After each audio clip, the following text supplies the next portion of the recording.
அன்பு நண்பர்களுக்கு வணக்கம். பழமொழி 400 பதிவேற்றம் 44வது நாள் பாடல் 42 ஒழுக்கம் என்கிற தளத்தில் வரக்கூடிய கடைசி பழமொழி இது. இந்த நாக்கை பற்றி கூறுவது. இந்த நாக்கு எப்படிப்பட்டது என்பதை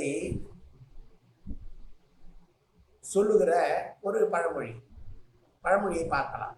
ஆவிற்கு அருமணி தாங்கிய மாலையும் கோவிற்கு கோவலன் என்று உலகம் கூறுமால் தேவர்க்கு மக்கட்கு என வேண்டா தீங்கு உரைக்கும் நாவிற்கு நல்குரவு இல். பசு கூட்டங்களுக்கு இந்திரனால் வந்த துன்பத்தை கோவர்தன மலை என்கிற மலையை தூக்கி நீக்கிய திருமாலையை கூட இவன் ஒன்றும் மாடு மேய்க்கிறது சரியானவன் இல்லை என்று சொல்லுவார்களாம். குறை கூறுகிற நாக்கிற்கு அது தேவராக இருந்தாலும் மனிதராக இருந்தாலும் வேறுபாடு பார்ப்பதில்லை.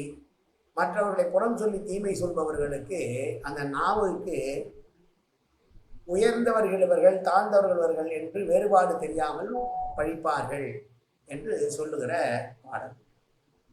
ஆணிரையை காத்த மாதவனையே குறை சொல்லுகிற இவர்களுக்கு மனிதர்களை பற்றி குறை சொல்ல மாட்டார்களா அந்த நாவினால்? எனவே குறை சொல்ல வேண்டும், மற்றவர்களை தீங்கை எடுத்து சொல்ல வேண்டும் என்று நினைக்கிறவர்களுக்கு அவர்கள் தேவர்களை பற்றியும் கவலைப்பட மாட்டார்கள், மனிதர்களை பற்றியும் கவலைப்பட மாட்டார்கள். அந்த நாக்கானது எதற்கும் பயப்படாது. பழித்து உரைப்பதிலே அவர்கள் தேவர் என்றோ மனிதர்கள் என்றோ பார்க்க மாட்டார்கள், அந்த தாழ்ந்தவர்கள் என்று சொல்லுகிற பாடல். மீண்டும் ஒரு முறை பாடலை பார்க்கலாம். ஆவிற்கு அருமணி தாங்கிய மாலையும் கோவிற்கு கோவலன் என்று உலகம் கூறுமால் தேவர்க்கு மக்கட்கு என வேண்டா தீங்கு உரைக்கும் நாவிற்கு நல்குரவு இல். நன்றி, வணக்கம்.